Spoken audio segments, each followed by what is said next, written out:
ce webinaire organisé par l'Université de Reims Champagne-Ardenne et le rectorat de l'Académie de Reims.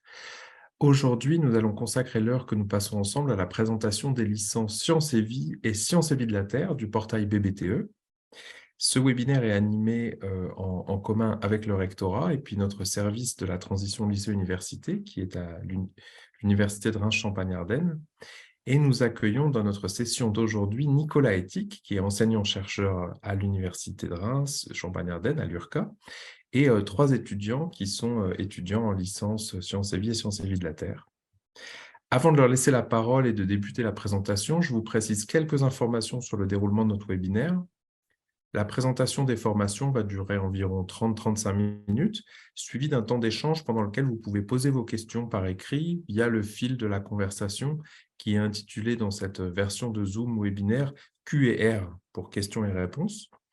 Vous pouvez bien sûr aussi lever la main si vous souhaitez poser votre question à l'oral et dans ce cas-là, on vous débloquera la parole. N'hésitez pas à écrire vos questions au moment où elles vous viennent, même lors de la présentation.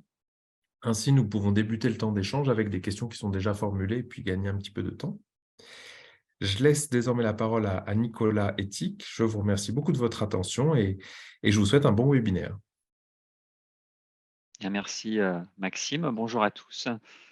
Donc, je vais vous faire une présentation un petit peu du portail BBTE. Donc, comme l'a dit Maxime, qui est le portail dans lequel nous avons deux licences. Donc, la licence Sciences de la vie et la licence Sciences de la vie et de la Terre. Donc, je vais partager mon écran. Hop. Est-ce que tout le monde voit la présentation? Je pense que oui. Et donc, voilà, donc le portail BBTE, BBTE pour biologie, biochimie, terre et environnement.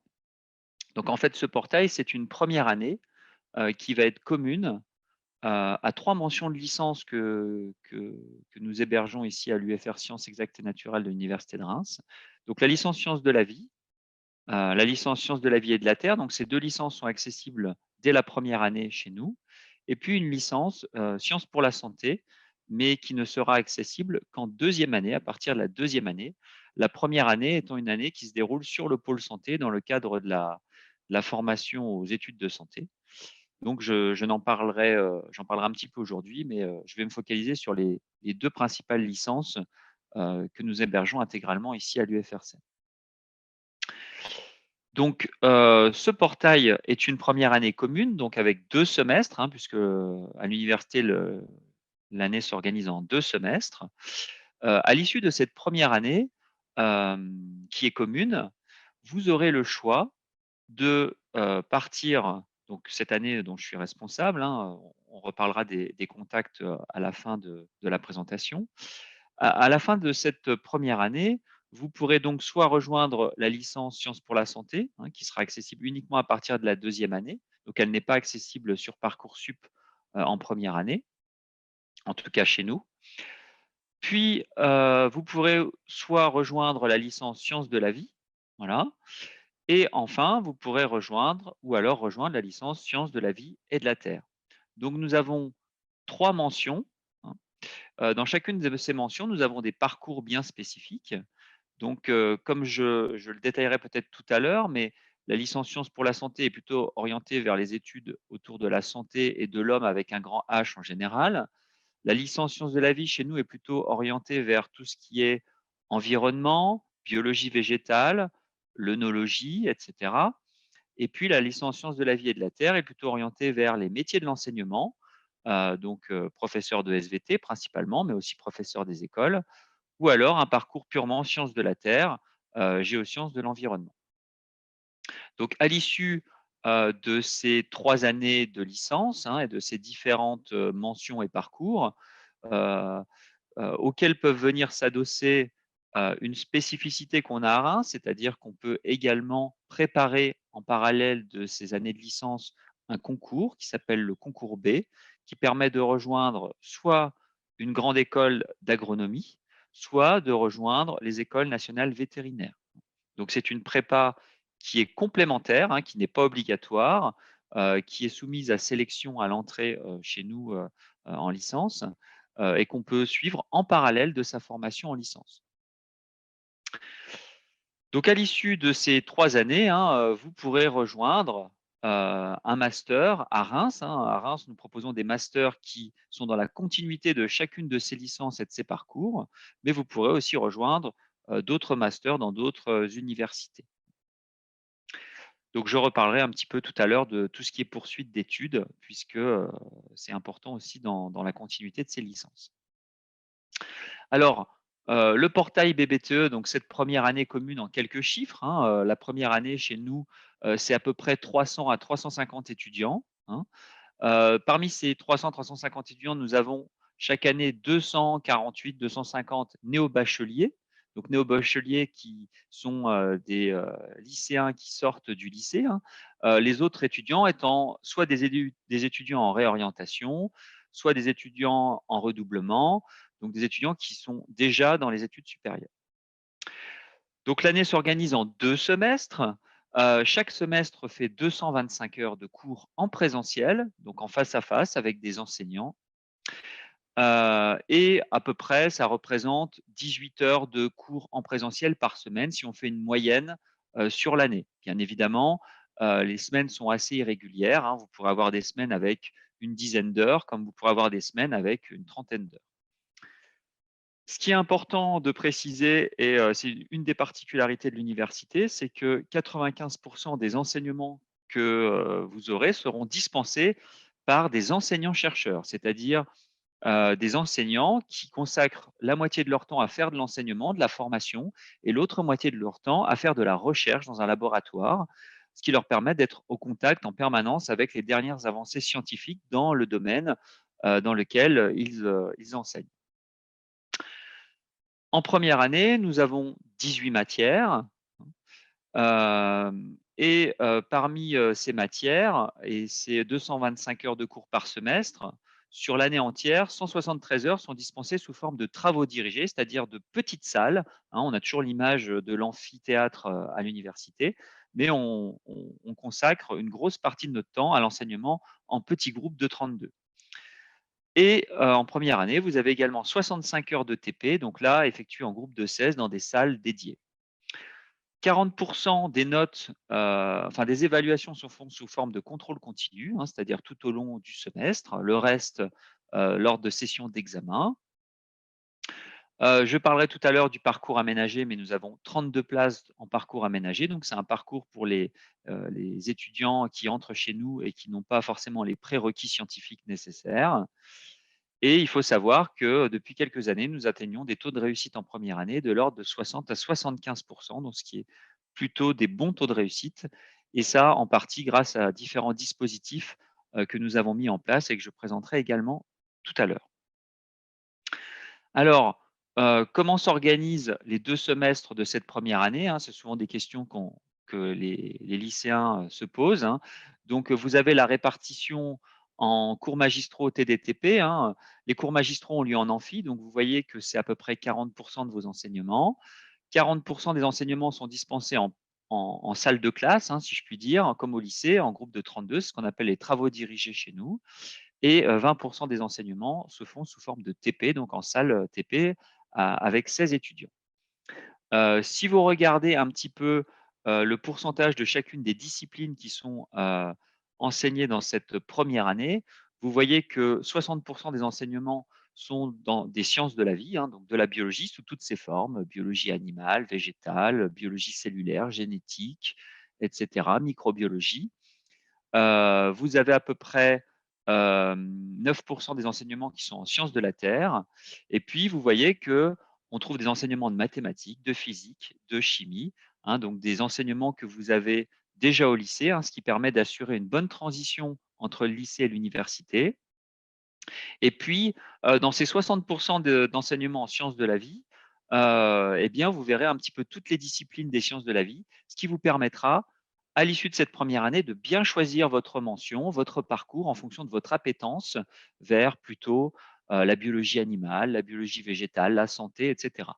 Donc, une première année qui va vraiment vous permettre aussi d'affiner un petit peu votre projet professionnel et la filière, la mention, le parcours vers lequel vous voulez aller. Alors, la réussite est pour nous quelque chose d'essentiel en première année. C'est pourquoi depuis plusieurs années, nous avons développé des dispositifs pour aider les étudiants à réussir. Donc, le premier dispositif, vous pouvez comment dire, le tester dès votre inscription chez nous, puisque durant l'été, avant votre rentrée en L1, on vous met à disposition ce qu'on appelle un training lab, qui est en fait une plateforme sur laquelle vous allez pouvoir découvrir le campus, les différentes matières que vous aurez en première année, et puis des exercices de révision pour vous évaluer, pour vous préparer à la rentrée et que vous soyez rassuré avant votre rentrée. Autre dispositif qu'on a mis en place depuis quelques années, c'est le dispositif Objectif Réussite. C'est ce qu'on appelle le parcours aménagé chez nous, qui est principalement pour les lycéens qui arrivent chez nous et qui n'ont pas les prérequis scientifiques. Par exemple, ceux qui n'ont pas pris de spécialité scientifique en première et terminale, mais aussi les lycéens qui auraient des difficultés dans les matières scientifiques au lycée. Autre dispositif, nous mettons à disposition des étudiants tout au long de l'année des aides à la révision sous forme de QCM, de tests de positionnement, des tests de langue pour progresser. Donc, une aide tout au long de l'année. Et puis, bien sûr, ce qui est très important aussi, c'est toute l'entraide qui peut exister, qui est mise en place par les associations étudiantes, mais aussi par l'université, comme du tutorat étudiant-étudiant ou des séances de révision organisées par les associations. Parlons maintenant de l'accès Parcoursup à ce portail, hein. Les capacités d'accès, alors c'est pas 2021, mais ça a été mis à jour par 2022, hein. Je suis allé récupérer les dernières informations. En sciences de la vie, on a donc 128 places cette année, 120 places en sciences de la vie et de la terre, hein, avec des taux d'accès, vous voyez, qui sont proches de 100%, ce qui veut dire qu'on ne refuse personne, c'est-à-dire que toutes les personnes qui ont candidaté chez nous ont été prises. On a reçu pas loin de 1200 à 2000 dossiers, hein, mais en fait, in fine, les étudiants faisant plusieurs vœux, in fine, tous ceux qui ont souhaité réellement venir dans nos licences ont pu être acceptés. Sachant que dans tous ces étudiants, nous avons accepté 32 étudiants dans le parcours aménagé, hein, et donc, comme je l'ai expliqué tout à l'heure, hein, c'est un dispositif qui permet voilà, de mieux préparer à l'université les étudiants qui n'ont pas les prérequis. Alors, si je devais vous faire une recommandation par rapport aux candidatures Parcoursup hein, qui viennent d'ouvrir hier, c'est si vous souhaitez rejoindre le portail BBTE, hein, même si vous avez ciblé plutôt sciences de la vie ou plutôt sciences de la vie et de la terre, ma recommandation, c'est de candidater aux 2 mentions de licence, hein, puisque cette première année est en commune et qu'à la fin de cette première année, on peut choisir de changer de mention ou même rejoindre la mention SPS, peu importe finalement la mention sur laquelle vous êtes recruté en première année. Donc, voilà, choisissez ces 2 mentions, comme ça vous êtes sûr d'avoir au moins, une des 2 qui vous prendra le plus rapidement possible. Donc ne pas vous inquiéter si vous êtes présent en liste d'attente, hein, la liste d'attente va avancer et en général, même dès le début de la phase complémentaire, on va vous proposer, des vœux. Autre chose importante aussi, vous avez vu qu'on propose une préparation au concours B hein, en supplément. Donc cette préparation au concours B, elle ne se fait pas, cette inscription, elle ne se fait pas sur Parcoursup. C'est une inscription complémentaire que vous faites auprès de l'adresse mail qui est indiquée ici sur la présentation, donc concoursb.préparation@unif-reims.fr. Et donc c'est un dossier que vous avez à rendre avant le 31 mai 2023. Ce qui fait que quand vous avez votre résultat d'acceptation en licence sciences de la vie ou sciences de la vie et de la terre, on vous fera aussi une proposition d'acceptation ou non dans cette préparation. Donc, vous pourrez valider votre choix Parcoursup en sachant si oui ou non on vous prend dans cette préparation. Donc, voilà. Alors, je vais terminer cette présentation en vous parlant de la suite de cette formation, puisque si vous venez chez nous en licence sciences de la vie, sciences de la vie et de la terre ou sciences pour la santé, vous vous inscrivez dans ce qu'on appelle une licence générale.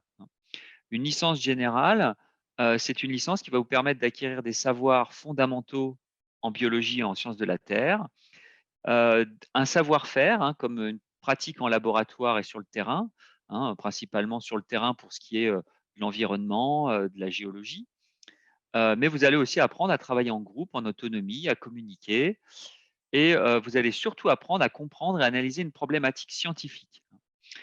Il est important de savoir que ces licences, qui sont des licences générales, ne sont pas des diplômes professionnalisants dans le sens où ils ne sont pas reconnus directement dans le monde professionnel.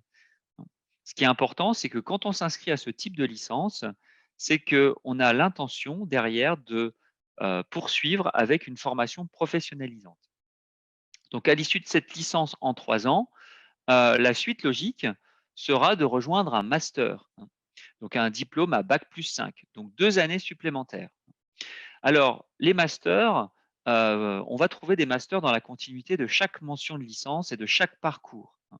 Donc, si je prends par exemple la licence sciences pour la santé, on a 2 parcours. On a un parcours chimie et sciences du vivant. Donc, vous voyez que ce parcours permet de former les étudiants à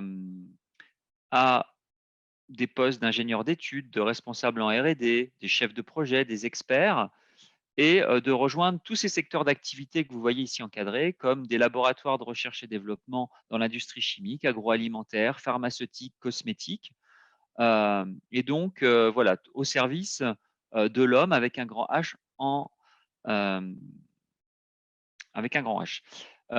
Pour ce qui est du parcours biologie santé, là, on va plutôt viser des postes de responsables en R&D, management, des chargés de projet, et là, vraiment centré sur la biologie santé, c'est-à-dire dans des secteurs comme la cancérologie, la recherche sur le vieillissement, sur la réparation tissulaire, l'immunologie, l'infectiologie, hein, et rejoindre des entreprises comme des startups ou des industries pharmaceutiques, des laboratoires pharmaceutiques ou de biotechnologie. Vous pouvez bien évidemment, après un master, rejoindre aussi un doctorat, hein, et d'aller jusqu'à un diplôme bac plus 8 qui vous permettra de devenir chercheur, enseignant-chercheur ou chercheur au CNRS ou dans des grands laboratoires de recherche.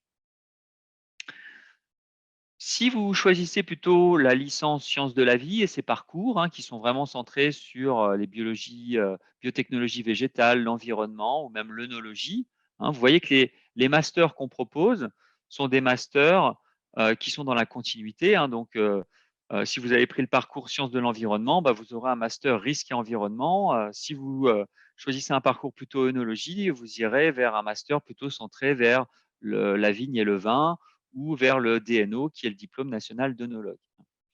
Alors, chacun de ces masters débouche sur des postes et des métiers qui sont en relation avec la thématique, hein. Donc, pour ce qui est risque et environnement, vous pourrez être responsable d'exploitation, chargé de mission dans des entreprises qui gèrent les déchets, qui font des audits sur l'environnement, qui font de la qualité, de l'hygiène ou de la biosurveillance des milieux aquatiques ou terrestres, de l'écotoxicologie. Si vous allez vers les sciences agro, biologie agrosciences, bah, vous serez plutôt centré vers l'agriculture, l'agroalimentaire, les biotechnologies liées à l'agroalimentaire. Et si vous allez vers les sciences de la vigne et du vin, eh bien, vous pourrez rejoindre des métiers qui sont en lien avec la chambre d'agriculture, les lycées viticoles, la négoce, les coopératives vini-viticoles. Enfin, pour terminer, bien évidemment, vous pouvez aussi faire un doctorat dans chacune de ces disciplines, hein, et vous spécialiser, devenir chercheur dans chacune de ces disciplines.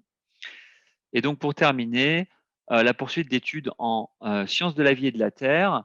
Donc là, on va avoir un parcours qui est plutôt centré vers les sciences de la terre, qui va m'amener vers un master géoressources, géorisque et géotechnique. Et puis, un parcours de licence qui est plutôt centré vers la biologie, géologie générale, qui permet de rejoindre le master MEF pour devenir enseignant dans le secondaire, donc prof de SVT. Donc, pour tout ce qui est vers les sciences de la Terre, eh ben, L'idée, c'est ces masters forment des ingénieurs en bureau d'études, en hydrogéologie, hydrologie, géomatériaux, donc tout ce qui touche les sols, hein, les sciences de la Terre. Et puis, si vous allez donc vers un master MEF, bien évidemment, l'objectif sera de devenir enseignant en SVT dans des lycées publics ou privés, mais aussi vous pouvez être guide dans des parcs naturels ou des sites touristiques, faire de la pédagogie au service du tourisme. Et toujours pareil, possibilité de faire un doctorat. Alors, il y a ces masters, hein, mais il faut savoir aussi qu'avec une licence générale, on peut très bien rejoindre aussi une école vétérinaire si on s'est préparé au concours B, hein, puisqu'on peut essayer de passer le concours B. Une grande école d'agro si on s'est préparé au concours B agro, hein, donc les grandes écoles d'agro françaises. Mais on peut aussi rejoindre une école d'ingénieurs. Chaque année, on a des étudiants qui, en fin de licence, rejoignent une école d'ingénieurs pour obtenir un diplôme d'ingénieur. On peut également faire une professionnalisation plus rapide en passant des concours. Il y a tout un tas de concours qui sont accessibles avec une licence, comme les concours de la police scientifique, de la fonction publique. Et on peut aussi, hein, si en fin de deuxième année de licence, en L2, on souhaite ne pas continuer vers cette licence générale, on peut faire une troisième année professionnalisante, ce qu'on appelle une licence professionnelle. Donc là, ça permet de sortir avec un diplôme professionnalisant à Bac+3 de l'université. Hein, ça évite de faire des études longues. Et en termes de licence professionnelle, là aussi, à l'URCA, on a des licences professionnelles dans la continuité de chacune de ces mentions. Hein, donc, on a ouvert cette année une licence professionnelle bio-industrie, biotechnologie, hein, qui est dans la continuité des sciences pour la santé. Et puis, vers les sciences de la vie, on a une licence professionnelle vers la valorisation des agro-ressources, tout ce qui est transformation, valorisation des agro-ressources, tout ce qui est gestion des grandes cultures et de l'environnement ou de la viticulture, etc. Bien évidemment, des licences pro, il en existe aussi dans plein d'autres universités sur d'autres thématiques et qui sont bien évidemment accessibles aussi avec nos formations.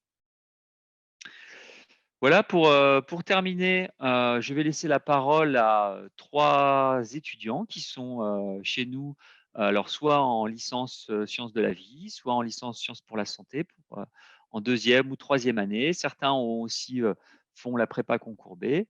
Et donc, je vais les laisser un petit peu se présenter et puis vous expliquer un petit peu leur parcours et voilà, vous dire un petit peu comment ils vivent leur cursus chez nous. Voilà. Donc, je vais laisser la parole en premier à Nathaniel Herblot. Voilà. Alors, bonjour. Déjà, je m'appelle Nathaniel Herblot. Donc, comme c'est marqué, je suis en deuxième année de sciences de la vie. Et en plus de ça, je prépare un concours B Agro. Alors, mon parcours, je vais commencer par mon parcours. Déjà, je viens d'un lycée polytechnique où j'ai fait du coup le nouveau bac, comme j'imagine que vous faites. En première année, j'avais comme option SVT, maths et histoire géopolitique. Et en terminale, j'ai fait mon bac du coup sur les options SVT et mathématiques. Ensuite, j'avais pour objectif de rejoindre une école préparatoire BCPST, mais je n'ai pas été accepté. Et du coup, mon second choix s'est porté sur la licence d'SVT qu'on retrouve à l'URCA. Donc, j'ai pris du coup le parcours BBTE en L1 et en L2, j'étais inscrit en SVT et j'ai changé récemment en parcours SV pour pouvoir partir vers la mention biotechnologie et bioraffinerie qui se rapporte plus à mon objectif. Voilà, donc j'ai pris l'option prépa concours B agro pour préparer le concours B et essayer d'intégrer une école d'ingénieurs pour travailler dans l'ingénierie environnementale. Je pense que j'ai globalement dit tout ce que j'avais sur moi, donc je vais laisser la parole à Isatis qui est marqué juste après moi.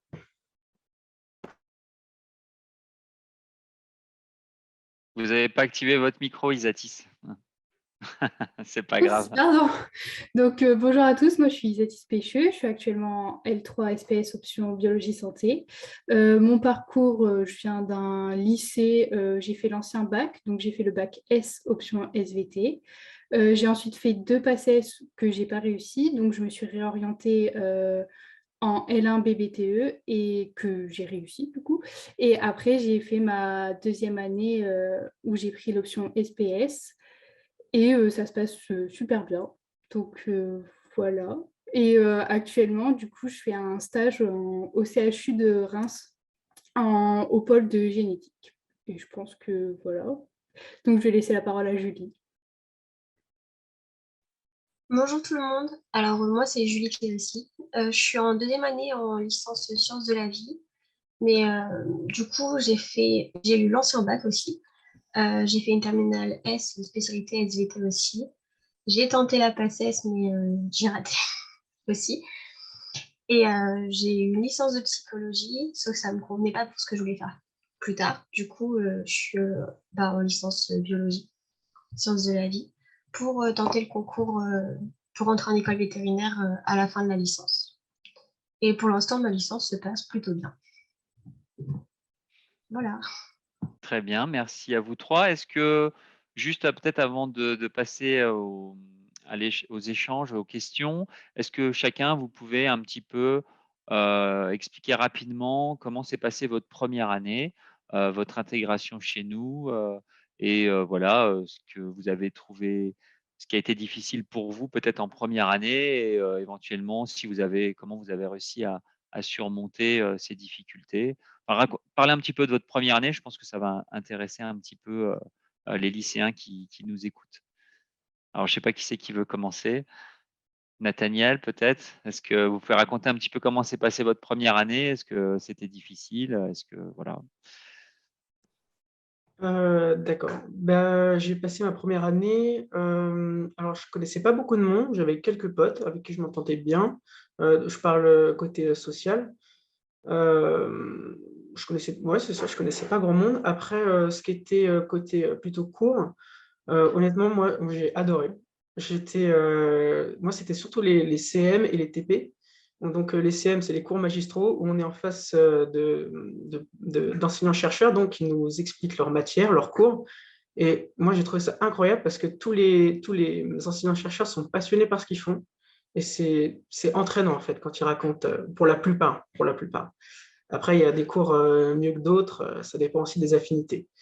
Et tout ce qui est TP aussi, j'ai adoré. Tout ce qui est manipulation, c'est des choses qu'on ne fait pas forcément au lycée et qui nous apprennent plein de choses. En fait, c'est très interactif, ce genre de cours. Globalement, c'est ça. Après, je disais que je ne connaissais pas grand monde en L1, mais en L2, je me suis un peu plus rapproché de Laser, donc c'est l'association étudiante. Honnêtement, je vous conseille d'y aller si vous venez. Parce qu'il y a plein de gens qui sont très sympas, qui vous aident pour les cours, il y a pas mal de sorties, etc., qui sont franchement sympas. Donc, je n'ai rien de plus à dire par rapport à ça. Je laisse du coup la parole à Isatis. Donc, du coup, cette fois-ci, j'ai activé mon micro. Moi, je suis passée du lycée à la PACES. Donc, pour ceux qui ne le savent peut-être pas, on passe quand même d'un milieu qui est très compétitif, puisqu'à l'issue, c'est un concours. Donc, je me suis retrouvée toute seule pendant 2 ans. Et donc, quand je me suis réorientée, c'est une ambiance de lycée, mais version adulte, c'est-à-dire que tous les gens avec qui on est en cours sont très sympas pour la plupart. Les profs, ils sont vraiment là à notre écoute. En CM, on peut échanger à la fin avec les profs si on n'a pas compris quelque chose pendant le cours.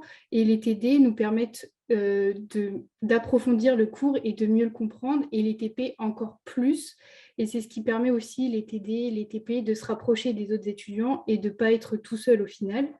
Et c'est une ambiance qui est quand même assez conviviale. Il n'y a pas de compétition ou quoi que ce soit.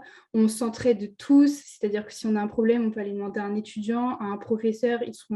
Tout le monde est là pour s'aider et je trouve que c'est ce qui fait que ça m'a permis de dire bon, bah, finalement, passer, c'était peut-être pas fait pour moi. Merci Zatis. Julie, pour Euh, terminer? du coup, moi, de base, je suis de Tours. Du coup, quand je suis arrivée à Reims pour la licence, je me suis retrouvée vraiment, vraiment toute seule. Mais au final, je me suis fait assez rapidement des amis. Et passer de psycho qui m'intéressait moyennement à des cours de biologie donc qui m'intéressaient énormément, ça a vraiment fait du bien, en fait. Ça m'a montré que je pouvais vraiment m'intéresser et donc travailler sur les cours. Mais par contre, du coup, avec les 3 ans, enfin les 2 ans et demi de psycho, j'avais beaucoup de retard dans les sciences. Et le petit côté défi de rattraper le retard, etc., ça a aussi fait que ça m'a beaucoup intéressée et que je me suis sentie bien justement dans la licence. Merci Julie. Très bien, donc voilà, je vous remercie tous les trois et puis je ne sais pas comment se passe la deuxième partie, on peut répondre aux questions s'il y en a.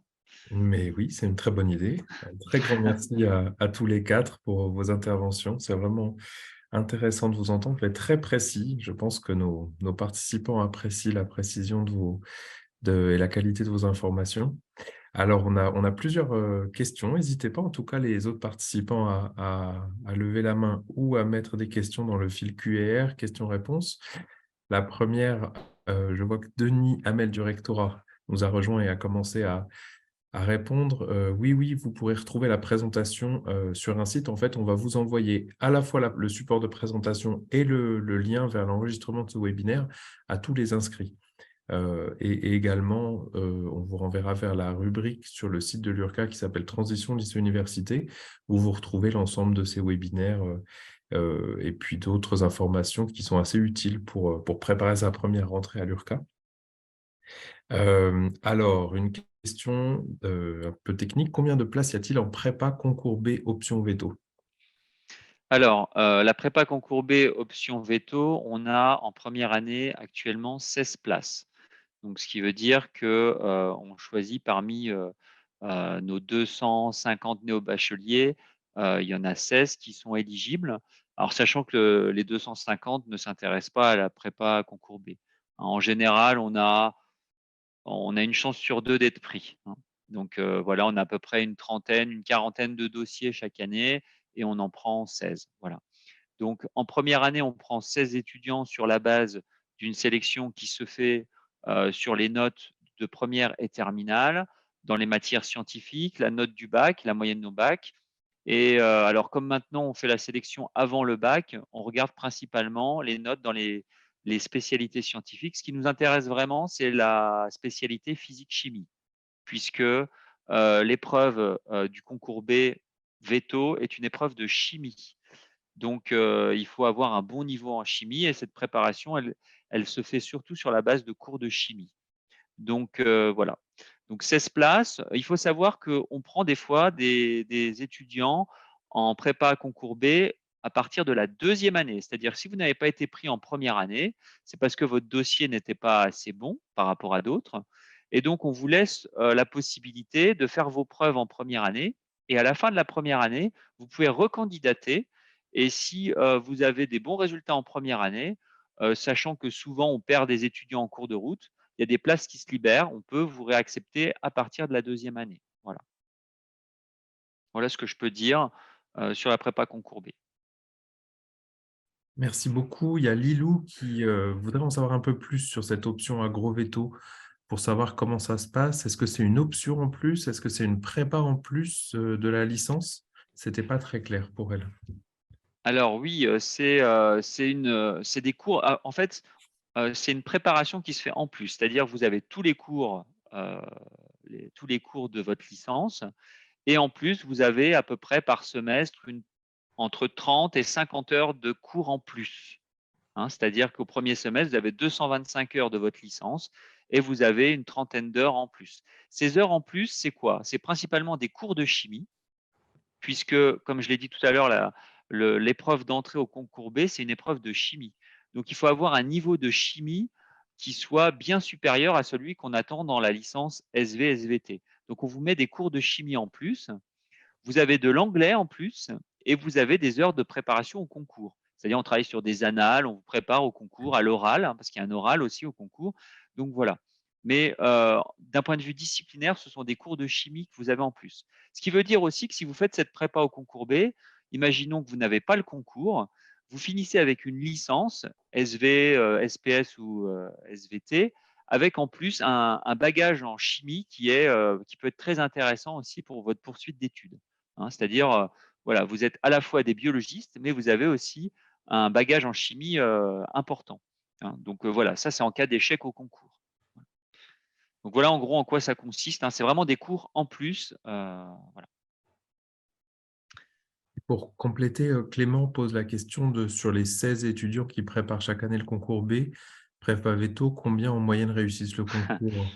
Alors là, Moyenne de 4 écoles vétérinaires. il faut être très honnête. En France, au concours B, chaque année, il y a une cinquantaine de places pour toute la France. Et il y a plus de 70 universités, ce qui veut dire qu'il y a moins d'une place par université. Toutes les universités ne font pas cette préparation au concours, hein, voilà. Mais en gros, nous, sur les 4-5 dernières années, on a passé un étudiant. Voilà. Hein, c'est en gros la moyenne. Hein. Et ce n'est pas spécifique de Reims, ce n'est pas parce qu'on prépare moins bien qu'ailleurs. Hein. C'est parce que, il faut être honnête, c'est un concours qui est très difficile. Il y a très peu de places. C'est pourquoi on pense que cette prépa au concours B, le fait de l'adosser à une licence, c'est ça qui est intéressant, c'est que étant un concours très risqué avec peu de places, si vous n'avez pas le concours, eh ben vous avez en parallèle une formation qui vous permet d'avoir un plan B, hein, et d'aller faire un master ou d'aller dans une école d'ingénieur, en tout cas faire autre chose que vétérinaire. Parce qu'il faut être conscient que voilà, c'est le concours le plus difficile, hein, même en médecine, il y a plus de places qu'au concours veto. Donc voilà. Donc il y a très peu de places, il y a très peu de taux de réussite, hein, pas forcément lié à notre préparation, mais qui est inhérent au fait c'est un concours très sélectif. Et voilà, cette prépa au concours B, elle permet vraiment de conserver l'opportunité de rejoindre une école vétérinaire tout en ayant un autre parcours qui vous permettra de vous réorienter si vous n'avez pas le concours. Voilà. Euh, Bien évidemment, il y a bien plus de place si vous passez par la filière prépa BCPST qui vous prépare au concours A. Il y a plus de place au concours A, mais bien sûr, pour ça, il faut déjà rentrer en prépa et il faut réussir sa prépa. Hein, ce qui fait que le niveau de difficulté est déjà peut-être un peu plus important dès le début. Voilà. C'est un concours dès la première année ou c'est un concours qu'on passe en Non, licence après la le concours L2? B, c'est un concours qu'on peut passer dès la fin de la L2, mais on préconise aux étudiants de le passer en fin de L3. Voilà. D'accord. Parce qu'il faut avoir une certaine maturité scientifique. Donc plutôt en fin de L3. On peut le tenter 2 fois le concours. Donc souvent, ce que les étudiants font, c'est qu'ils le tentent une première fois en fin de L3. En fonction de comment ça s'est passé, soit ils abandonnent, soit ils décident de retenter le concours et ils le passent des fois en candidat libre en fin de M1. Après, ils partent en master et ils retentent en fin de master 1. Voilà.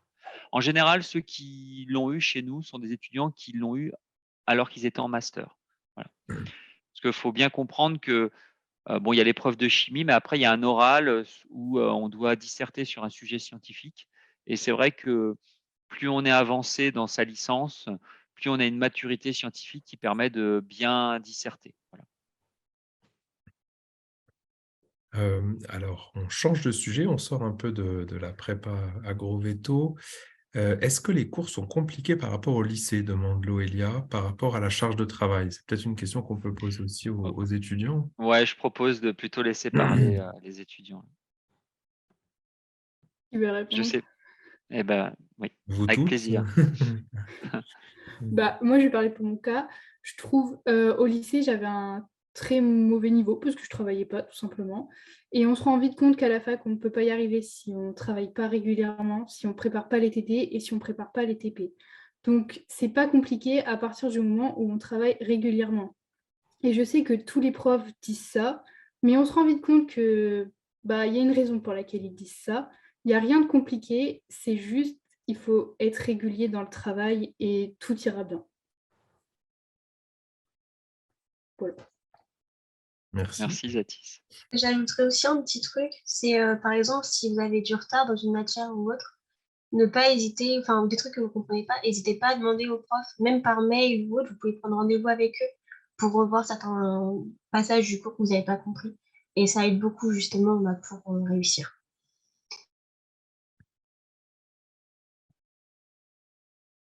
Oui, alors après, moi, je peux compléter ma vision d'enseignant. Je sais aussi un peu comment ça se passe au lycée. En fait, la vraie difficulté, comme l'a dit Zatis, c'est pas, c'est pas plus dur. Ce qui est dur à l'université, c'est de s'adapter à la manière dont sont faits les enseignements par rapport au lycée. C'est-à-dire qu'au lycée, vous avez un enseignant qui vous fait toute l'année la matière, qui présente ça sous une forme pédagogique.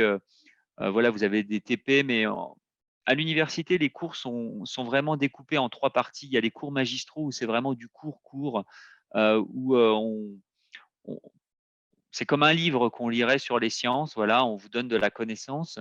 Après, vous avez des TD où on fait beaucoup d'exercices qui sont des exercices d'application du cours. Donc, c'est là où Isatis dit il faut s'organiser, il faut travailler régulièrement. C'est que pour faire un exercice sur un sujet donné, un thème scientifique donné, si on n'a pas relu son cours avant ou si on n'a pas en tête ce qu'il y avait dans le cours, ben, on ne pourra jamais le faire, l'exercice. Donc, voilà, il va falloir travailler un petit peu son cours.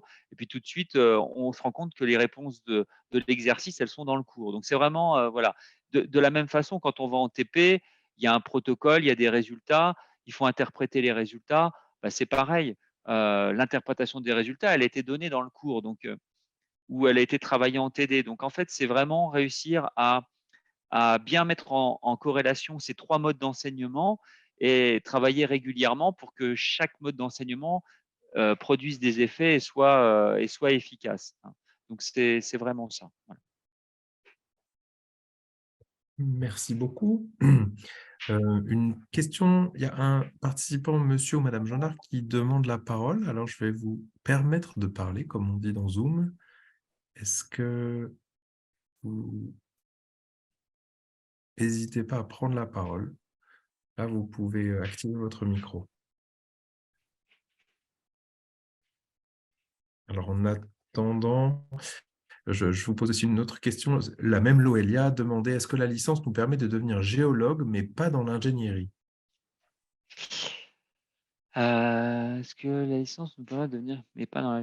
Alors, oui, la licence SVT, en fait, il y a un parcours qui est centré sur les géosciences, donc avec des thématiques bien données, hein, parce que les géosciences, c'est bien plus large que les thématiques forcément qui sont dans le parcours.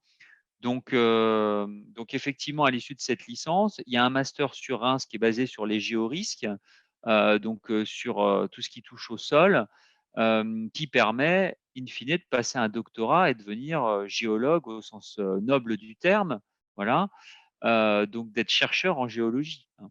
Donc la géologie, c'est assez large, hein, ça peut être voilà, de l'étude, par exemple, on a un laboratoire de géosciences à Reims, hein, qui traite de différentes thématiques. Donc il y a une partie qui est plus centrée sur la problématique des sols liés à l'environnement, mais il y a aussi des thématiques diverses comme l'érosion, par exemple, des pierres qui constituent les monuments historiques qu'on va trouver en Champagne à base de calcaire.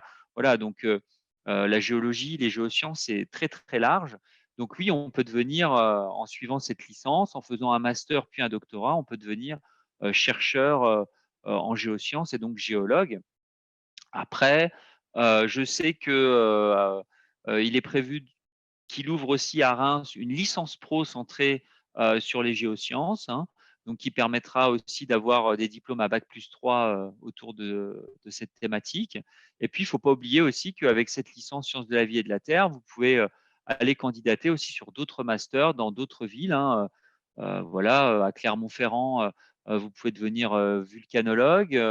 À Nancy, vous pouvez. Enfin voilà, il y a tout un tas de métiers de la recherche ou autour des géosciences qui sont accessibles avec cette licence. Je ne sais pas si j'ai bien répondu à la question, mais voilà. Tout à fait. Alors, on reste un peu dans le domaine des poursuites d'études et puis de l'insertion professionnelle. Margot demande, est-ce qu'il est possible d'accéder à une formation de kiné par la licence Sciences et Vie ou Sciences et Vie de la Terre? Alors, pas du tout, hein. Ça, il faut bien faire attention à ça.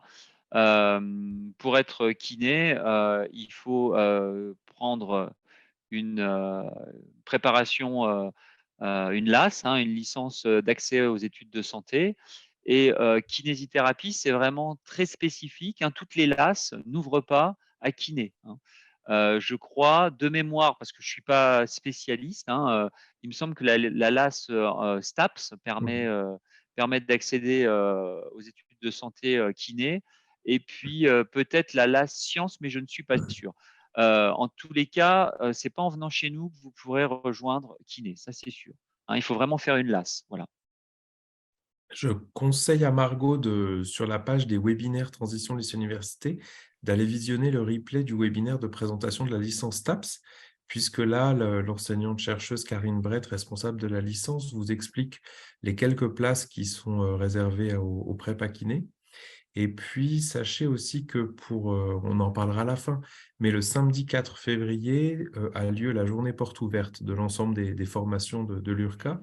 Et là, effectivement, le conseil, c'est d'aller voir les collègues en STAPS et puis aussi les collègues des licences Accès Santé sur le pôle santé de l'université, donc le campus santé.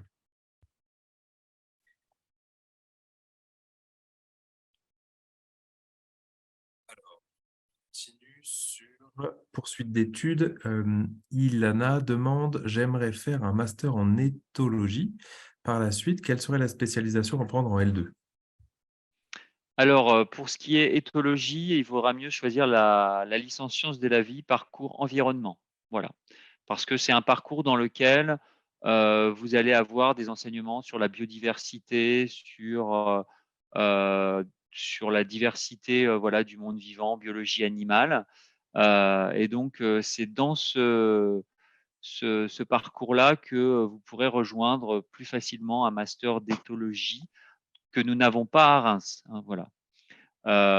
Il est possible aussi, hein, si vous avez un master voilà, que vous avez ciblé et pour lequel il existe une licence dans l'université en question, ce que font certains étudiants, c'est qu'ils font leur première et leur deuxième année chez nous à l'URCA et ils partent faire leur troisième année de licence dans l'université où se trouve le master en question. Hein. Donc ça, c'est des choses aussi qui sont possibles. Hein. On peut changer d'université en cours de licence pour rejoindre l'université dans laquelle il y a le master en question. Alors, pourquoi on peut faire ça? Parce que souvent, les troisième années de licence, il y a souvent une troisième année de licence qui est vraiment en adéquation avec les masters qui ont lieu derrière. Et donc, ça permet de se spécialiser plus rapidement et puis d'avoir des cours plus en relation avec son, son projet professionnel. Voilà. Mais en tout cas, si vous venez à Reims, vous pouvez très bien faire la licence sciences de la vie, parcours sciences de l'environnement, jusqu'en troisième année et rejoindre un master d'éthologie. C'est des choses qu'on a déjà vues sans souci à Reims. Voilà. Merci beaucoup, Nicolas. Isatis, vous étiez en train d'apporter une précision sur la LAS STAPS et kiné. Vous voulez peut-être le dire à l'oral? Puis j'ai vu que vous étiez en train de répondre aussi à la question sur le contrôle continu, contrôle terminal. Donc, peut-être faites une pierre deux coups. Oui, donc j'ai une amie qui est justement en LAS et elle voulait faire kiné et elle est en LAS biologie. Le problème, c'est que l'Académie de Reims a dit que les seules places de kiné, c'était réservé à ceux qui faisaient LAS STAPS.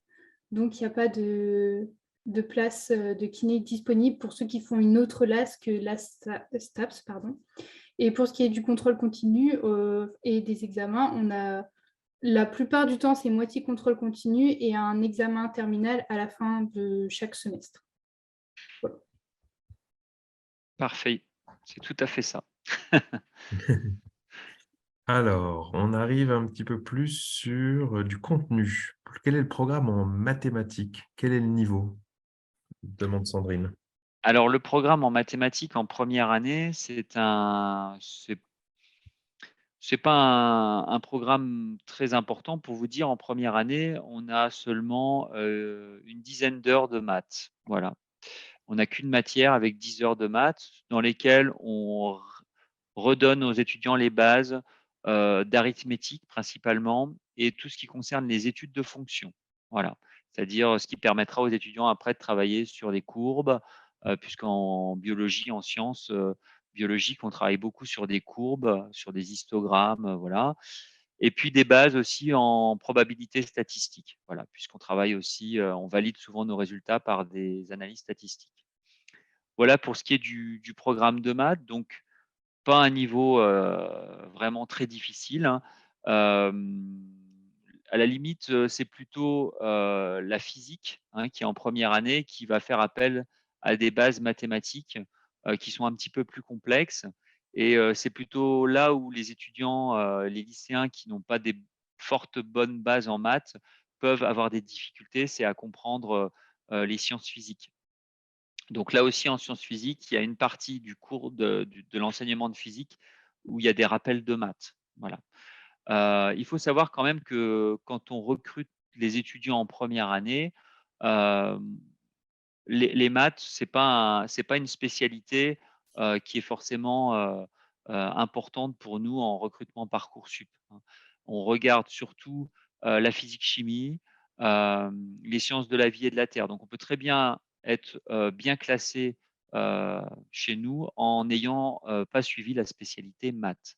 Et on peut très bien réussir chez nous sans avoir choisi la spécialité maths. Par contre, c'est plus compliqué pour ceux qui n'ont pas choisi, par exemple, la spécialité physique-chimie, parce que la chimie prend une place importante en biologie et la physique un peu moins, mais il y a quand même besoin de bases de physique pour comprendre certaines méthodes ou certaines techniques biologiques. Après, je ne sais pas si un ou une étudiante veut compléter sur le niveau demandé en maths, si voilà, vous pouviez dire ce que vous avez pensé du MED 103 qui est en première année. Est-ce que c'était compliqué ou pas? Voilà, c'est vous qui savez. Je peux répondre. Moi, je sais qu'après être venue de la licence, j'avais fait de psycho, du coup. On avait fait pas mal de stats et j'avais peur justement des maths qu'on allait faire. Et au final, ça a été plutôt facile, entre guillemets. C'était des trucs vraiment basiques qu'on avait vus au lycée. Moi, j'avais juste pas vu les matrices et ça, on en a vu. Mais au final, c'était assez simple. C'était des matrices basiques, on va dire. Donc, c'était pas la grosse bête, on va dire. Et Merci, moi, Julie. si je peux essayer de répondre, au bac de maths, c'est pas une référence, mais j'ai eu 6 et j'ai validé du premier coup la MED 103, donc je pense que ça a été. Voilà. Voilà. C'est un bon témoignage. Merci, Isatis. Alors, la dernière question qui n'a pas été répondue, c'est de Margot. Est-ce que la licence Sciences et Vie ou Sciences et Vie de la Terre peut permettre de s'orienter plus tard dans des recherches sur la biologie marine? Alors oui, on a chaque année des étudiants qui souhaitent s'orienter vers ces recherches-là. Alors à Reims, on n'a pas de master en biologie marine. C'est réservé souvent à des universités proches du milieu marin, donc comme Marseille ou La Rochelle. Donc chaque année, on a des étudiants qui veulent partir. Alors là encore, c'est un peu comme le master d'éthologie, c'est pareil. Deux possibilités. Soit on fait sa licence sciences de la vie, toujours parcours sciences de l'environnement, parce que, encore une fois, c'est un parcours qui explore l'environnement, donc également les fonds marins ou les milieux aquatiques, et puis aussi tout ce qui est biodiversité, et donc forcément les invertébrés, les vertébrés marins. Et donc, soit on part à la fin de cette licence sciences de la vie, parcours environnement, et on candidate au master biologie marine, par exemple, de La Rochelle, soit certains étudiants, pareil, font le choix de partir à la fin de la L2 parce qu'il y a il y a une licence sciences de la vie à La Rochelle qui est avec un parcours biologie marine qui permet du coup, dès la 3e année de licence, d'avoir déjà des cours de biologie marine et de se spécialiser plus rapidement. Voilà. Donc, deux possibilités. Ça dépend vraiment de comment on se sent à l'université de Reims, aussi de sa situation personnelle, de ses envies. Moi, je dis toujours, il n'y a pas de, il y a pas de choix à privilégier. Des fois, il vaut mieux faire ces 3 années à Reims si on se sent bien, si on réussit bien et avoir un beau dossier en fin de licence et candidater au master, plutôt que de partir en fin de L2, d'arriver en L3 dans une nouvelle université avec un nouvel environnement où on peut être déstabilisé et faire une 3e année de licence mauvaise et avoir moins de chances de rentrer dans le master, même si il est adossé à cette licence. Donc voilà, il faut vraiment, ça dépend vraiment des situations personnelles et de chacun. Mais voilà, donc les deux sont possibles et on peut tout à fait rejoindre ce type de formation. Alors, il y a encore une question de Lilou Delabarre. Si au premier trimestre de terminale, la moyenne de physique-chimie est basse, est-ce que le dossier est directement mis de côté pour le concours agro, veto avec une licence? Ou même si un trimestre est bas, une chance peut être donnée? Oui, on regarde jamais. En fait, nous, on regarde jamais une seule